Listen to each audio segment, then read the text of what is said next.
Հակակոռուպցիոն կենտրոնը նոր նախագահ ունի, Արթուր Նահապետյանն է, նրա թեկնածությունը Նիկոլ Փաշինյանն անձամբ էր առաջադրել, չզեկուցվող այս եւ այլ հարցերի փաթեթով մեկնարկեց կառավարության այսօրվա մարտի 20-ի նիստը։ Ոլորտի գործունեությանն անդրադառնալիս վարչապետը եւս մեկ անգամ շեշտեց. պետք է հստակ պատկերացում լինի հարուցված գործերի ելքի մասին։ Կառավարության ղեկավարը հակակոռուպցիոն պայքարում արդյունավետություն է ակնկալում։ Մի փոքր զայրույթով արձանագրեցի, որ մեր կողմից կան քրեական գործեր, որ 2018 թվականից աղմուկ աղաղակով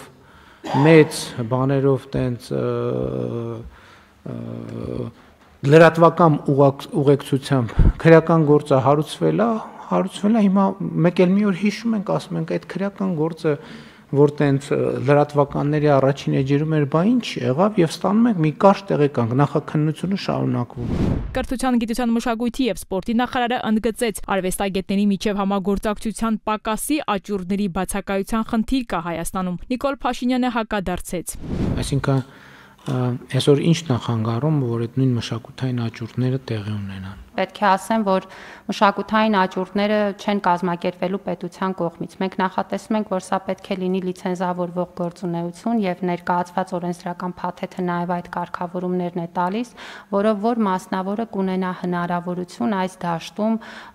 գործունեություն ծավալելու։ Կերպարվեստը մեր թանգարաններում շատ քիչ է ներկայացված, շեշտեց վարչապետը, սա կապ ունի պետականության եւ անկախության ժամանակաշրջանի հետ, մեջբերելով իրական Հայաստանի գաղափարախոսությունը։ Մեր աշակերտներին էլ խթանում ենք, որ գնան թանգարաններ եւ այլն, գնում են այդտեղ տեսնում են, այո, շատ կարեւոր ժառանգություն են տեսնում, բայց անկախությունից հետո բանա, բաց է, վակուում է, չկա էլ ոչ մի բան։ Շարունակելով կրթության թեման, Ժաննա Անդրեասյանը զեկուցեց հաջորդ հարցը, որը մասնագիտական կրթությանն ուղղված բարեփոխումների շարքից էր։ Այն վերաբերում էր 16-ից 18 տարեկաների համար աշխատանքային անվտանգության պայմանների պահպանմանը։ Ըստ էության այժմ մասնագիտական կրթության եւ ուսուցման համակարգը հնարավոր է դարձնում, որպեսզի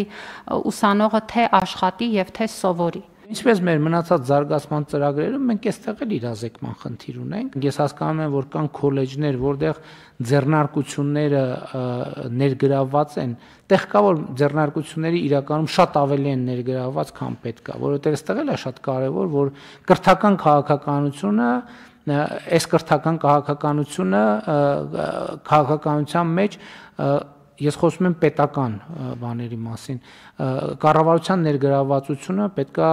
լինի։ Որպես մասնագիտական կրթության ու գործատուների հետ համագործակցության հաջողված մոդելներ կրթության նախարարը առանձնացրեց մարզերում գործող արդյունաբերական ընկերություններին։ Մենք մեծ շեշտադրում ենք դնում մարզի տնտեսության եւ մարզում զարգացած ուրեմն ոլորտին համահունչ համագործակցության ձևավորմանը եւ մեր պլաններում է առաջիկայում Մասիսի գյուղատնտեսական քոլեջում ձկնաբուծության ուղղությամբ ավելի սերտ աշխատանքները այժմ ունենք վերակառուցվող քոլեջ Նոր Գեղիում, որը հատկապես ինտենսիվ գյուղատնտեսության, ջերմատնային տնտեսության մասով կարծում ենք, որ կարող է ակտիվ համագործակցություն ունենալ։ 70 միլիարդ օդում կախված է, հիշեցրեց գործադիրի ղեկավարը, պետք է այդ միջոցները ուղղել կրթական, առողջապահական ոլորտներ ստեղծելով լուրջ մրցակցություն։ Այդ 70 միլիարդը շատ մեծ բեռ է մեր պետական բյուջեի համար, բայց նաև համընդհանուր հայտարարագրման այս համակարգով ես համոզված եմ, որ մենք մի քանի խնդիրներ ենք լուծելու։